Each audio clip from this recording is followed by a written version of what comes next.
Asian cup বাছাইয়ে Bharat বধের ছক তৈরি হচ্ছে ইংল্যান্ডে। হামজার সাথে দেখা করতে ঢাকা থেকে লন্ডন পাড়ি দিয়েছেন জাতীয় ফুটবল দলের head coach হাভিয়ার Cabrera. Sheffield United Portsmouth match দেখেছেন মাঠে বসে। জাতীয় দলের ক্যাম্প শুরুর আগে ইংল্যান্ডে আরও বেশ কয়েকদিন থাকবেন কাবরেরা, সেই তথ্য নিশ্চিত হয়েছে খেলাযোগ। অর্ণব বাপির রিপোর্ট। অভিষেকের আগেই হামজা যেন হয়ে উঠেছেন বাংলার ফুটবলের হীরা। জাতীয় দলে ইউরোপে খেলা এই ফুটবলারের গুরুত্ব কতটা, সেই চিত্র পরিষ্কার।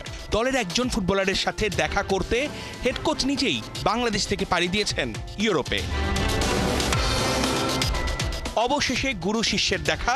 গত ৮ ফেব্রুয়ারি শেফিল্ড ইউনাইটেড আর পোর্টসমাউথের ম্যাচ মাঠে বসে দেখেছেন কাবরেরা। সেই ম্যাচে হামজার দুর্দান্ত পারফরমেন্সে তার দল শেফিল্ড জিতেছে ২-১ গোলে। ম্যাচের পরেই এসেছে সেই ক্ষণ, হামজা কাবরেরার আইস ব্রেকিং মোমেন্ট। তবে গুরুত্বপূর্ণ ওই মুহূর্তের কোনো ছবি তোলা হয়নি বলে নিজেই ৭১ খেলাযোগকে জানিয়েছেন কাবরেরা। গেল মাসেই বাংলাদেশ ফুটবল ফেডারেশনের সভাপতি তাবিদ আওয়াল ইংল্যান্ড সফরের ফাঁকে দেখা করেছিলেন হামজার সাথে।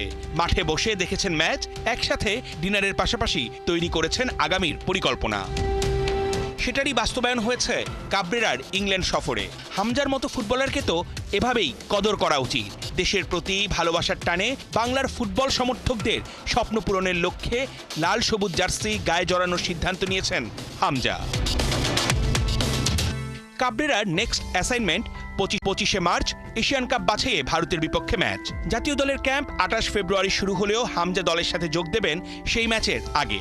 সেই কারণেই ভারত বধের ছক তৈরি হচ্ছে ইংল্যান্ডে।